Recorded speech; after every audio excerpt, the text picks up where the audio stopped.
Fostul premier Ion Chicu în studioul Europei Libere de la Chișinău. Discutăm astăzi despre crize, despre criza resurselor energetice, despre criza economico-socială și mai ales despre faptul cum ar putea să influențeze în continuare războiul dintre Rusia și Ucraina asupra economiei Republicii Moldova. Putem astăzi vorbi despre un impact pe care poate să îl aibă acest război din imediata vecinătate a Republicii Moldova asupra economiei? Bună ziua, vă mulțumesc pentru invitație, doamna Valentina. Desigur, este evident că deja putem vorbi despre un impact și pe termen scurt și chiar pe mediu. Ne influențează aceste procese. Noi putem vedea că chiar și sub aspect de exporturi pe piața răsăriteană deja avem probleme. Încercăm toate căile de ocolire a acestui teritoriu vast care este Ucraina, dar vedem ce se întâmplă, de exemplu, la frontiera poloneză cu Bielorusia, că stau kilometri întregi, zeci de kilometri de tiruri, inclusiv foarte multe moldovenești, cu produse de ale noastre. Mă refer în primul rând la fructe, la mere care stau, iată, nordul. Discutam zilele astea cu oamenii de acolo, frigiderele încă sunt pline cu mere care sunt destinate Rusiei, pieții rusești. Iată, multe tiruri stau acolo și, bineînțeles, impact este. Nu în ultimul rând, dar chiar printre primele, trebuie să menționăm impactul în sectorul energetic, pentru că prețurile și așa erau extraordinar de mari, acum și mai mult cresc. Aceasta ne va afecta și mai mult, considerând faptul că nu este o alternativă pe termen scurt la aceste surse de resurse energetice. Dar e nevoie de această alternativă pentru importul de resurse energetice? Evident, este nevoie de alternativă la toate, zicem, livrările, până când, dacă analizăm de punct de vedere economic, nu găsim altă alternativă, da, trebuie să continuăm să construim, să dezvoltăm infrastructura fizică. Vorbeam de mai multe ori chiar și aici la dumneavoastră despre gazoductul Iași-Ungheni-Chișinău. Acum vorbim despre proiectul de conectare a sistemului electroenergetic a Republicii Moldova cu cel european. Noi semnasem cu ceva timp în urmă acel acord de finanțare din partea Băncii Mondiale a Republicii Moldova de 60 de milioane pentru construcția la Vulcănești Chișinău. Înțeleg că a fost adjudicat acest contract. Sper că vom ajunge să-l implementăm. Asta înseamnă că noi cumva extindem posibilitățile de furnizare, dar nici de cum nu înseamnă că trebuie să renunțăm la cei mai ieftini. Deci impactul va fi enorm, iarăși vedem și mișcările astea evidente de a reconfigura cumva arhitectura mondială, economică, financiară, aceste inițiative de a trece achitările, de exemplu, pentru resurse energetice în rubla rusească. Aici tot este impact.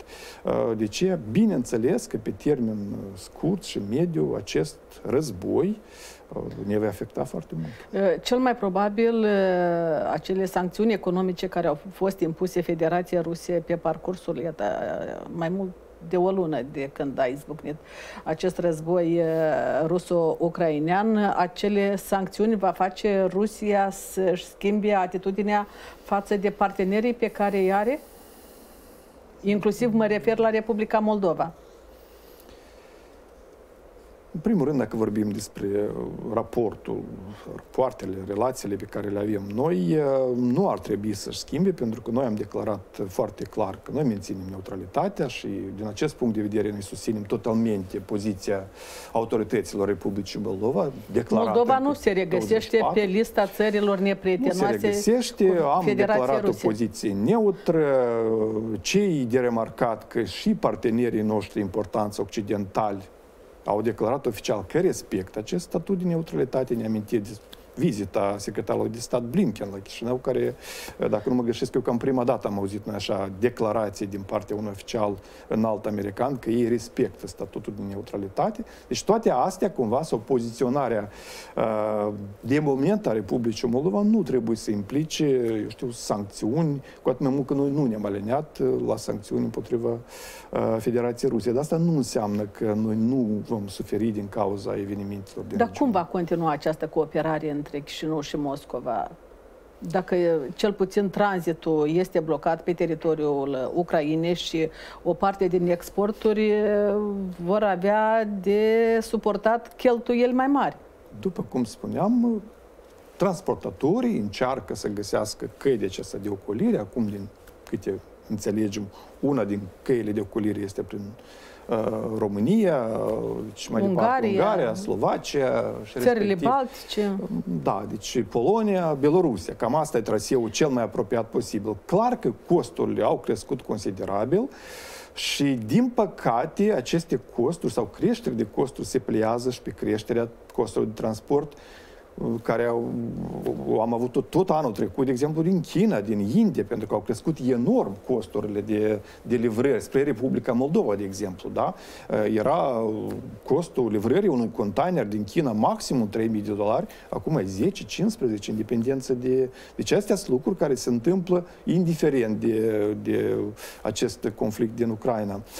Bineînțeles, în aceste condiții vor crește costurile pentru livrare și prețul final, dar pe de altă parte înțelegem că nimic ieftin deja în Rusia nu se mai ajungă, adică potențiale concurenți, pentru că dacă iarăși am făcut trimitere la miere, de exemplu, concurenții ar fi polonezii care nu mai nimeresc pe piața rusească, bineînțeles. Deci aici avem pe de o parte creșterea prețurilor, costurilor, pe de altă parte o oportunitate de a livra pe această piață care noi nu trebuie să o pierdem până la urmă. Domnul Chicu, dar dacă se devalorizează în continuare rubla rusească, atunci cum vor fi achitate costurile pentru marfa moldovenească? Da, imediat după începerea acestui război, rubla și introducerea sancțiunilor, rubla s-a devalorizat, dacă nu greșesc eu, cu mai mult de 20%. După aceste anunțuri că furnizorul de resurse energetice către Europa dorește să fie achitat în rubla rusească, practic a fost așa o corecție, deci rubla îmi pare că a ajuns la $95 acum, deci este o corecție acolo, dar nu este prima dată când cursul acestei valute, a rublei rusești, cunoaște asemenea șocuri. Bine, dar agenții economici iau în calcul riscurile acestei. Bineînțeles, ele sunt introduse în contracte, iau în calcul, pentru că până la urmă noi continuăm să vindem rușilor contra valută, da? Dacă va fi o oarecare stabilitate acestei valute rusești, bineînțeles că nu e exclus că vom avea și relații în ruble rusești. Noi, iată, clar că la cine am gândit când a fost anunțul ăsta că ei vând gazul doar pe ruble, ne-am gândit cum o să achităm noi. Vreau să vă spun că pentru noi nu este o noutate, Moldova Gaz achită în ruble rusești, de mai de mult timp, e adevărat, nu tot volumul, dar achită în ruble rusești. Deci eu cred că nu este aceasta cea mai mare problemă la momentul de față. Dar referitor la importul de resurse energetice din Federația Rusă, credeți că se va menține o normalitate sau ar putea să apară anumite deficiențe?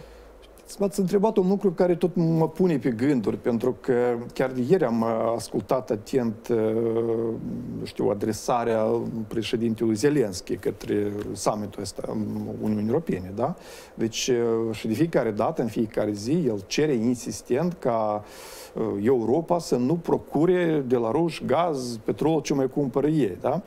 Dar inclusiv gazul care trece prin conductele de pe teritoriul Ucrainei. Iată, avem deja o lună de război, din păcate, dar n-am auzit că măcar o magistrală din astea să fie oprită sau atacată, deși mai multe elemente din infrastructura Ucrainei au fost intenționat chiar de ucraineni aruncate în aer, poduri ce mai sunt acolo. Deci e straniu că acest tranzit de gaze naturale continuă pe teritoriul Ucrainei, fiind conștienți de faptul că, de fapt, rușii primesc bani pentru acest. De ce eu nu știu cât o să dureze acest lucru, nu e exclus că la un moment dat ucrainenii vor decide să stopeze aceste exporturi. E greu de spus, nu putem fi siguri absolut și aici ne gândim deja la iarăși la cele magistrale sau conducte pe care le avem alternative, pe fundul Mării Negre care le avem acel gazoduct care a fost construit ca alternativă și care intră prin sudul Republicii Moldova. Adevărat că tot are de parcurs niște porțiuni de teritoriu ucrainesc, dar este riscul că nu vom avea posibilitate să fim aprovizionați cu gaz, chiar dacă nu îl cumpărăm de la ruși. Problema e că în caz că se agravează situația referitor la importul de gaze rusești, atunci va fi un mare semn de întrebare cum va activa centrala de la Cuciurgan și mai ales cum va fi aprovizionată populația Republicii Moldova cu energie electrică. Sunt multe semne de întrebare aici. Într-adevăr, o întrerupere eventuală, nu de Doamne, a livrărilor de gaze pune sub pericol livrarea de energie electrică de la Cuciurgan, pentru că acum nici alternativa din Ucraina nu pare fezabilă, considerând evenimentele care se întâmplă acolo. Deci alternativă nu prea este. Deci, da, este riscul mare și asta, iarăși, se pliază pe altă criză, pentru că noi din aprilie vom plăti deja peste $1000 pentru 1000 de metri cubi. Rezultatul negocierilor pe care le-am avut toamna trecută. Deci la 1 aprilie s-a schimbat și formula de stabilire acestui preț.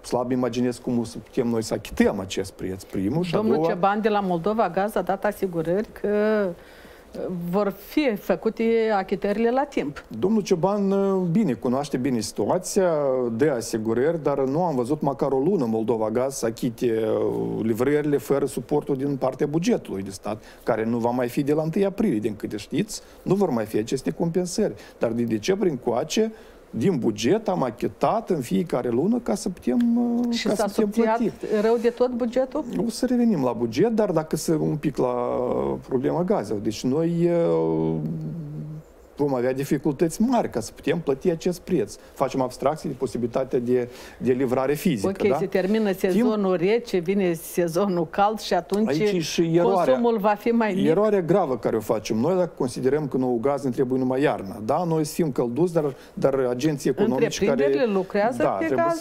întregul an, da. Și noi, da, iarna asta am plătit rușilor cu peste $400 de milioane mai mult pe gaz decât iarna trecută.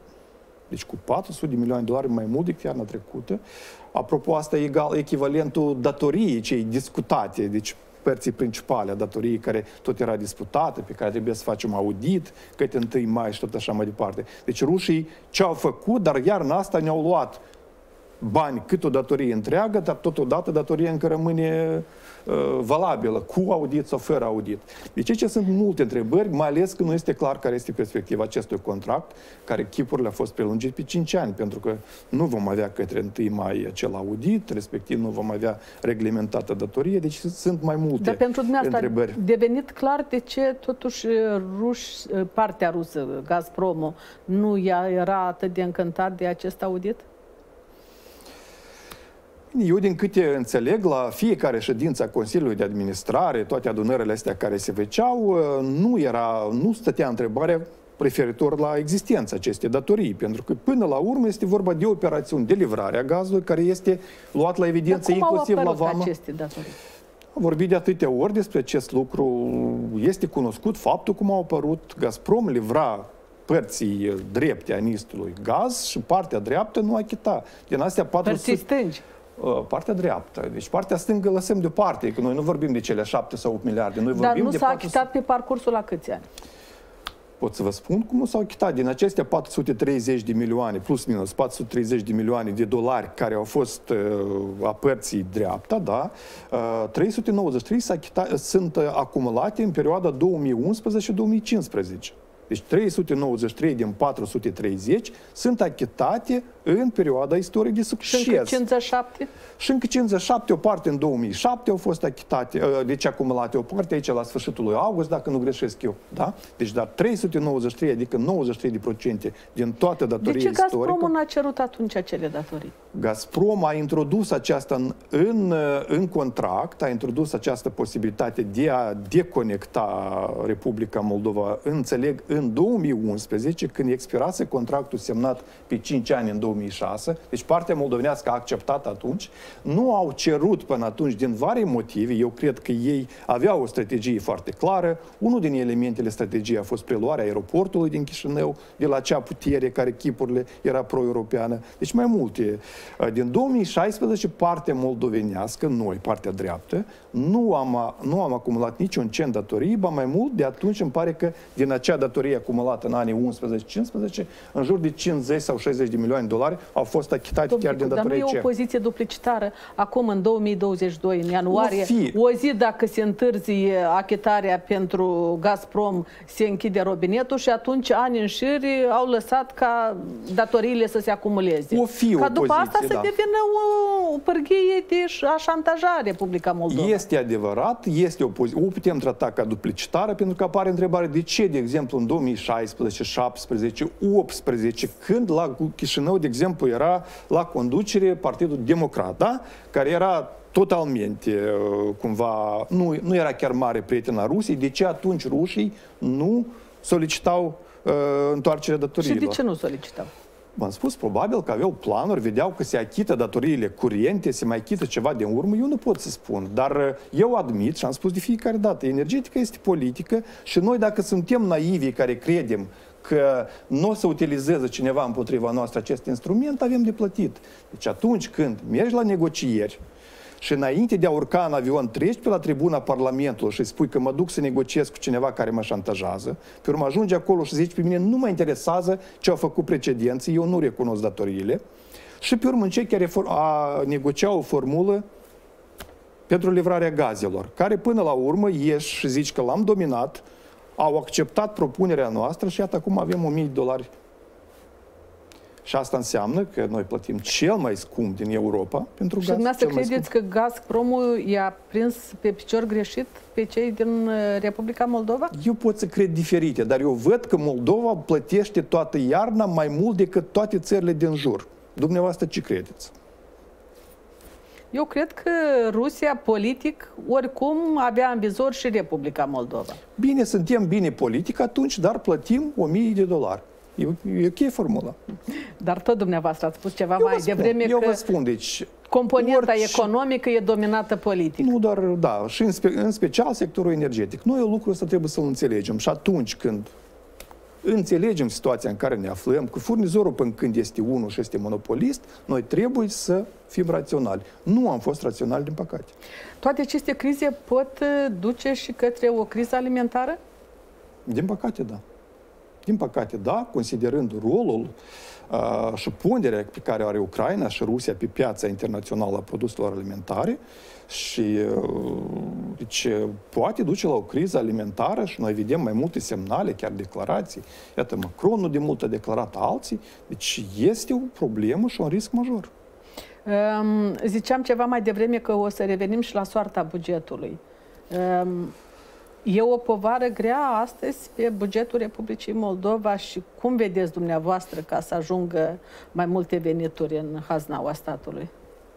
În primul rând, eu nu prea văd, după deja un an și multe luni de mandat a doamnei Sandu, după 7 sau 8 luni cât avem nou guvern, nu prea văd creșteri de venituri la buget, în condițiile în care prețurile, inflația este foarte mare, valoarea în vamă a produselor importate este cu 60-70% mai mare, nu mai vorbesc de produsele petroliere, de exemplu. Da? Eu nu văd creșterea veniturilor la vamă. Deci au pe primele 3 luni 20% creștere. Dar valoarea în vamă. Cum se explică? Da unde schemele? Da unde lupta cu corupția? Oare nu au revenit schemele din istoria, din perioada istoriei de succes la vamă? Verificați, faceți o interpelare la Ministrul Finanțelor și întrebați-l cum e posibil ca veniturile la vamă să nu crească în condițiile când, de exemplu, prețul unei tone de benzină anul trecut era 500, amul, de exemplu, este 900. Pe asta se aplică TVA, se aplică acciz. De ce nu cresc veniturile la vamă? Pentru mine răspunsul e clar. Dar eu am văzut informații de ultimă oră care arătau că totuși veniturile cresc. Deci veniturile au crescut cu 20% în condițiile în care valoarea în vamă a importului a crescut cu 60%. Asta nu e creștere, asta e diminuare. Trebuie să înțelegem lucrurile. Dar luați în calcul că s-a diminuat și importul. Nu cred că s-a diminuat importul în primele 3 luni, substanțial. Deloc nu cred. Dar pe piața petrolieră, vă este clar ce se întâmplă și de ce nu se stabilizează prețul la resursele, la combustibil, la carburanți? E greu să stabilizezi prețurile pe o piață atunci când este atât de volatilă pe plan extern, dar am spus foarte clar, da, noi depindem de evoluția prețurilor pe piețele internaționale, dar care este explicația rigidității de astea în privința cotelor, accizelor și TVA la produsele petroliere? Pentru că noi am majorat la 1 ianuarie accizele, primul, și continuăm să menținem 20% TVA. Calculele deja le-am făcut, da? Suplimentar la ce era planificat în buget, de la motorină și benzină, în buget ar urma să ajungă încă 1,7 miliarde de lei doar de la creșterea acestui preț. S-a propus foarte clar, reduceți cu 50% accizul și TVA temporar, până ce se ducă această volatilitate. Nu o să pierdeți mare treabă la buget. Dar cât s-ar pierde?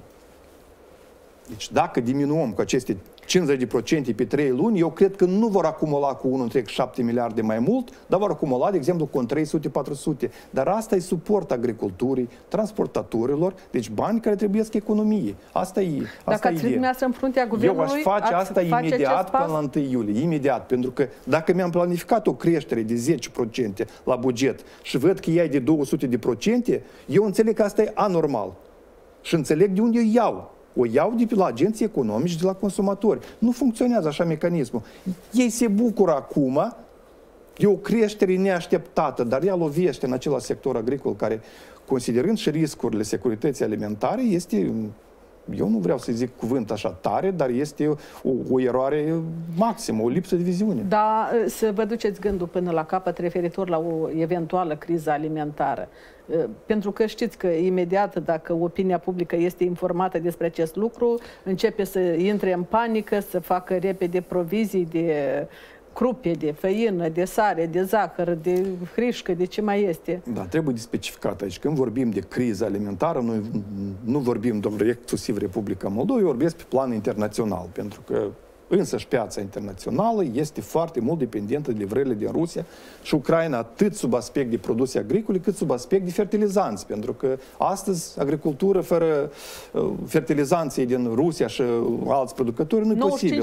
95% din fertilizanți deci vom fi și noi afectați. Dar dacă noi ne lăsăm cumva copleșiți de sentimentul ăsta de panică și ne ducem și cumpărăm toată sarea din magazine, asta nu înseamnă că noi la toamnă o să avem ce mânca. Nu înseamnă asta. Asta înseamnă că noi, ca, zicem, țară, ca guvernarea, să se gândească că acum e primăvara, să vadă câte terenuri stau încă neînsămânțate, de văzut necesitățile și de stimulat acum producerea agricolă, că la toamnă o să fie prețuri enorme la produsele alimentare. Deci chiar vom putea și vinde și ne mai vorbim despre autosuficiență. Dar dacă noi continuăm să ne bucurăm de acel 1 miliard care să luăm în plus de la agricultori sub formă de acciz și TVA la agricultură, noi la toamnă o să stăm cu banii ăștia iluzorii, dar o să mâncăm sarea pe care am cumpărat-o cu tonele acum. Iată ce o să facem. Deci aici guvernul trebuie să intervină. Deci revenind la veniturile bugetare, da.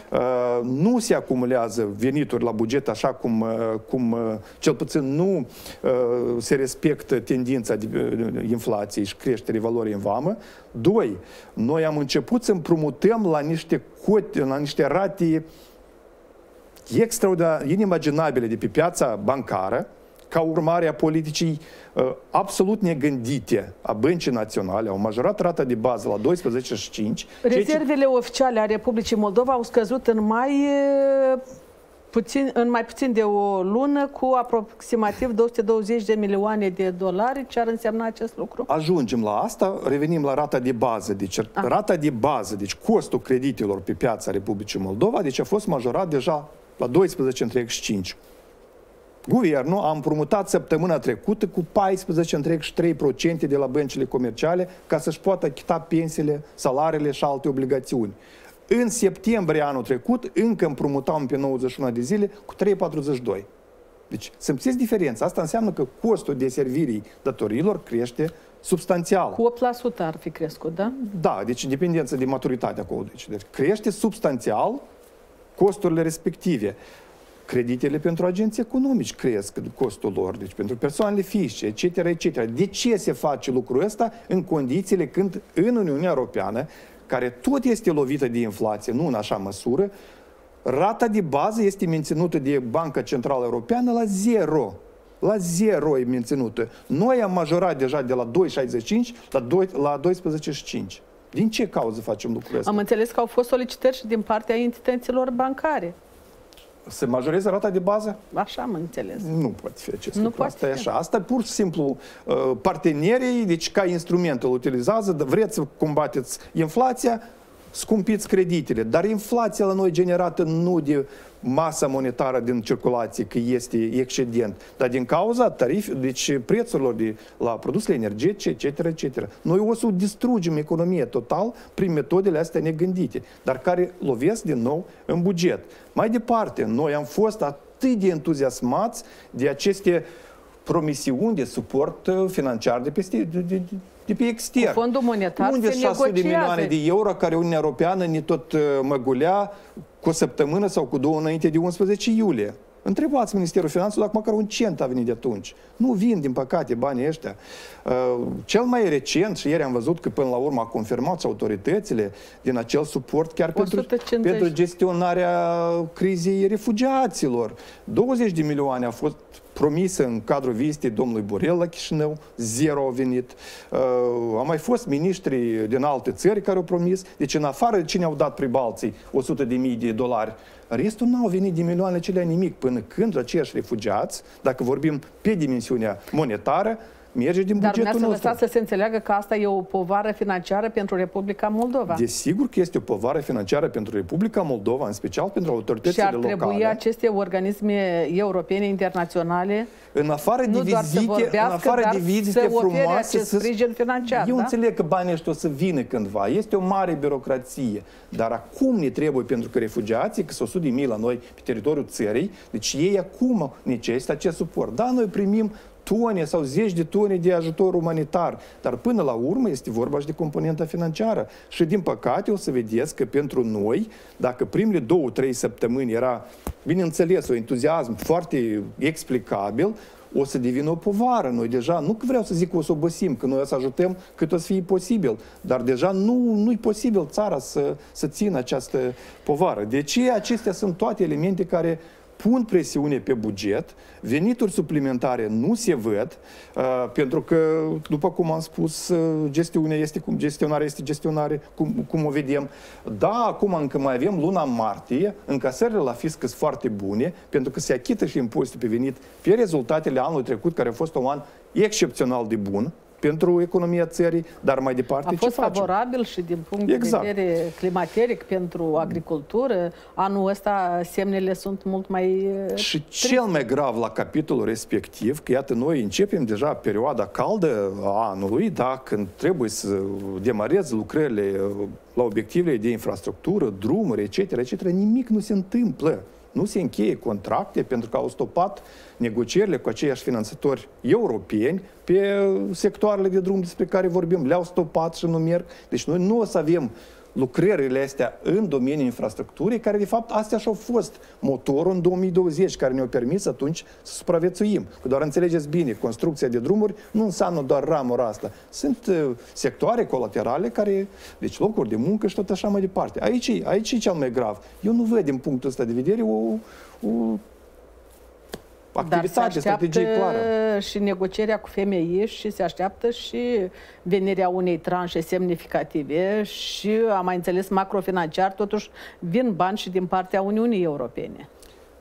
Da, am văzut că a fost misiunea femeii, nu am văzut prea multe detalii ce au discutat, cu cât vor majora ei pachetul acela sau va fi ceva suplimentar. Nu, admitem că o să ne dea ei împreună cu toți încă 500 de milioane de nu știu ce acolo. Da, Doamne, dar judecând după experiența precedentă, eu nu văd cât de repede se întâmplă asta. Situația de război în regiune se mai schimbă un pic și atitudinea. Eu vreau să cred, să fiu optimist ca dumneavoastră, dar vizita lui Borel la Chișinău a fost cu 3 săptămâni în urmă. De atunci încă niciun cent n-a venit. Deci nu trebuie să ne facem iluzii, pentru că eu nu spun asta cu, știți, cu intenționat, dar asta e important să considerăm atunci când ne facem planurile noastre, da? Ne-a promis 20 de milioane, dacă tu îi aștepți că vin peste o săptămână, îți faci un plan. Dacă știi că vin peste 2 luni, îți faci cu totul alt plan, altfel nu poți gestiona. Rectificări la buget trebuie făcute.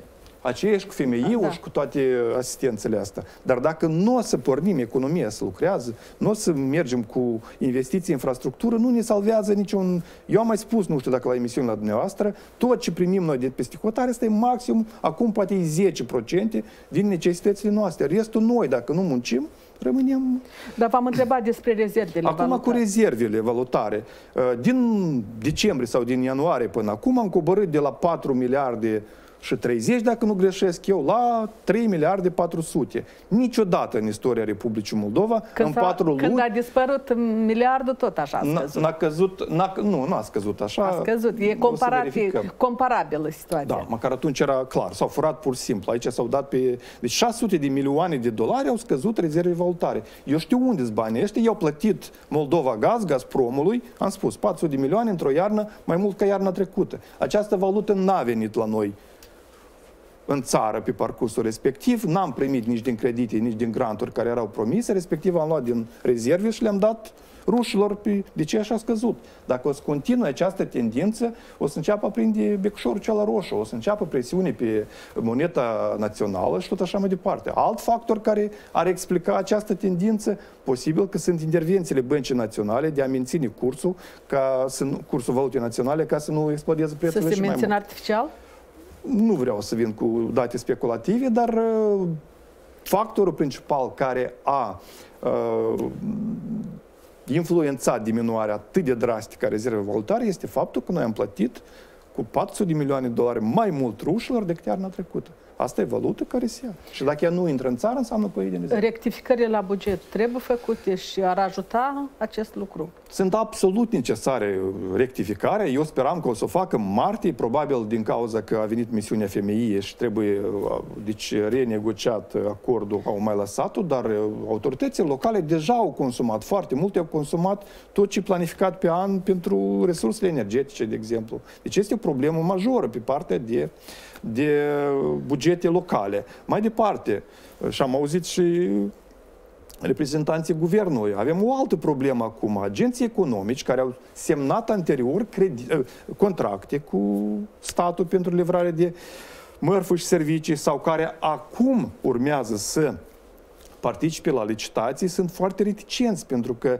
prețurile zboară în sus, ei nu pot însemna un contract, de exemplu, că vor livra cartofi la grădiniță, la spital sau în altă parte cu 5 lei, dacă, de exemplu, vor fi 7, 8, 9 și ei nu-și vor putea onora. Deci și aici avem o problemă majoră. Respectiv, și aici trebuie rectificare și de gândit cum de compensat această situație, această problemă. Rectificarea este absolut necesară. De ce întârzie?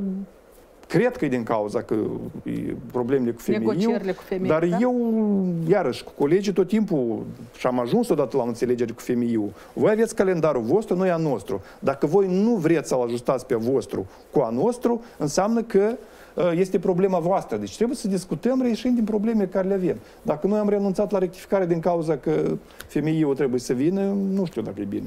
Nu știu, bănuiesc eu că totuși situația e destul de complicată în regiune și ar trebui și FMI să-și mai revizuiască poziția și să vadă cum negociază cu Guvernul Republicii Moldova.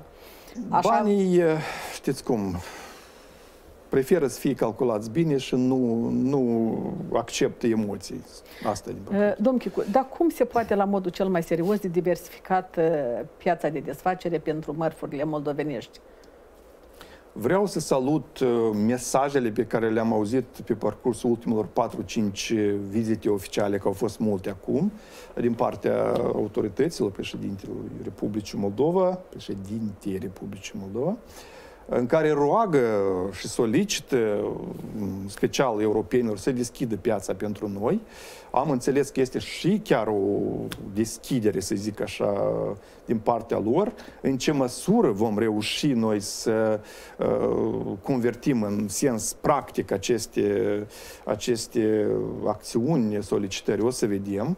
Pentru că e departe totuși de la promisiunea de a ne permite și până la capacitatea noastră de a corespunde standardelor lor de calitate, dar este clar că noi trebuie să nu depindem doar de o piață, și mă refer nu doar de piața Uniunii Europene, de Rusia sau de alta, trebuie să extindem peste tot. Este și Orientul Mijlociu, este Africa din Nord, trebuie să căutăm peste tot. Dar de ce atât de greu își ajustează Republica Moldova calitatea mărfurilor la solicitările care vin din partea celor care vor să cumpere producția?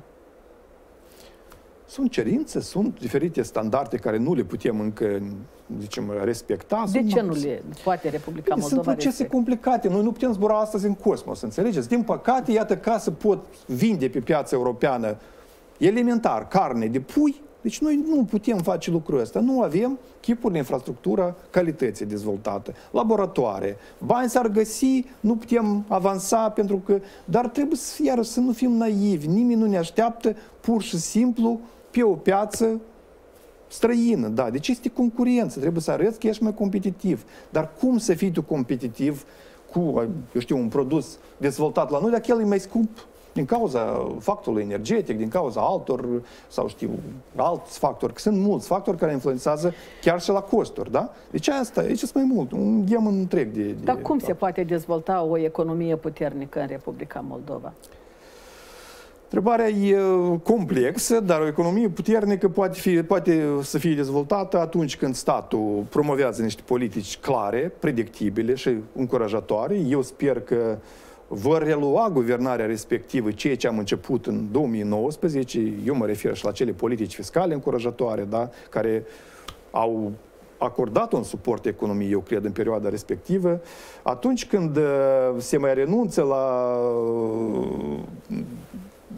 mai multă politică decât rațiune, și aici mă refer la contractul pe gaz și tot așa mai departe, pentru că nu este posibil să asiguri competitivitatea sub aspect de costuri. În aceste condiții poate fi renegociat contractul? Dar nu avem altă soluție. Noi am ieșit din iarnă exclusiv datorită faptului că am plătit din buget rușilor. Am explicat. Noi nu o să mai putem face lucrul ăsta iarna viitoare, că nu vor fi bani, trebuie să înțelegem. Deci vara aceasta guvernul trebuie fie să renegocieze contractul cu rușii, fie să găsească surse alternative și să nu plătim mai scump, de exemplu, ca sârbii. Iată, am adus exemplu de concurență. Și acolo e politică. Fabrica avicolă din Serbia plătește pe gaz $270. A noastră plătește, de exemplu, $700. Nu cum să concureze avicola Nord cu avicola Belgrad. Nu e posibil lucrul ăsta. Iarăși, domină politicul în relația dintre state și dacă nu ar domina acest politic, atunci de ce Uniunea Europeană... Asta este o scuză sau o circumstanță pe care guvernarea trebuie să o ia în calcul. Deci, o acceptăm ca o scuză, dar cât ai să stai cu scuza asta că mor de foame? Da, este politicul. Da, Rusia folosește ca pârghie în raport cu Moldova și toată lumea, deci factorul energetic. Am constatat acest lucru. Ce facem mai departe? Continuăm să plângem, să punem lumânări la biserică cu blăstemul Rusiei sau ne gândim cum să ieșim din situația asta? Lucrul ăsta, da, o să deplângem lucrul ăsta, dar haideți să fim oameni raționali. Este factorul politic și noi trebuie să găsim soluție. Dacă nu găsim, înseamnă că nu facem față. Statutul de stat candidat la aderare la Uniunea Europeană ar putea să fie o șansă și o salvare pentru Republica Moldova?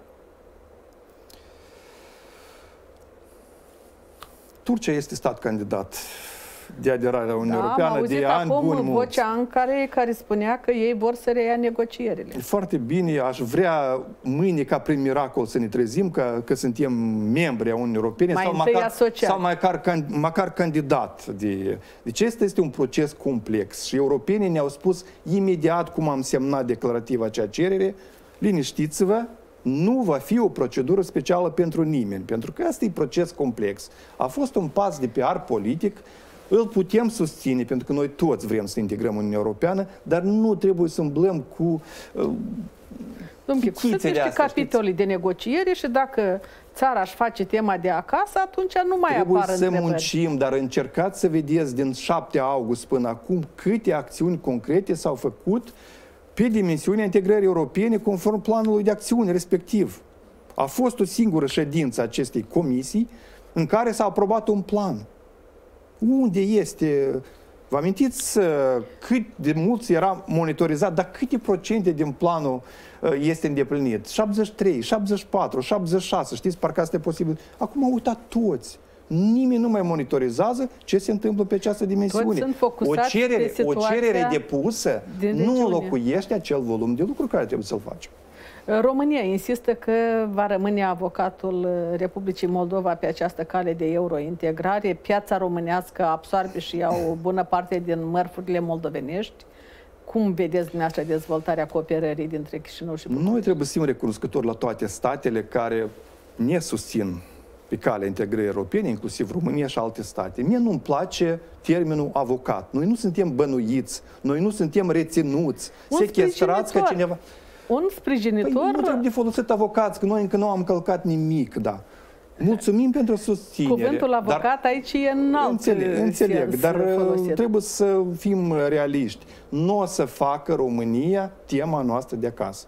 Noi până când am pus pe stop toate activitățile respective, ne concentrăm pe PR, pe lucruri de astea ieftine, pe o cerere depusă prin care am surprins chiar și Uniunea Europeană.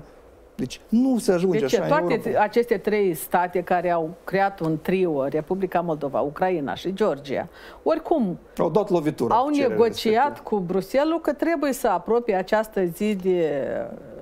Eu vă propun să vă informați din surse originale, cum se zice, nu trebuie de citit ceea ce se publică la noi la Chișinău despre ce. Este clară relația și deci declarația și Macron și Scholz, peste cancelarul Germaniei. În 24 de ore a venit cu reacții. Nu va fi procedură specială pentru statele respective. Nu trebuie iarăși. Eu aș vrea să fie această procedură, dar atunci când noi ne facem niște planuri irealiste, utopiste, noi de fapt condamnăm și compromitem însăși procesul. Reformulez întrebarea, domnule Checu. Cum s-ar fi dezvoltat Republica Moldova fără sprijinul Uniunii Europene? Republica Moldova fără sprijinul Uniunii Europene s-ar fi dezvoltat, ar avea probleme și mai mari, dar încă o dată, dacă noi o să continuăm să credem că cineva o să ne ducă în brață în Uniunea Europeană sau spre o viață mai luminată, asta va fi greșeala, eroarea noastră capitală. Nu ne duce pe noi nimeni nicăieri dacă nu lucrăm. Și nu trebuie să facem din această politică de stat, electorală și tot așa mai departe. Dacă nu muncim, nu ne duce nimeni nicăieri. Nu trebuie să fim naivi. Și cum vedeți dumneavoastră viitorul statului Republica Moldova?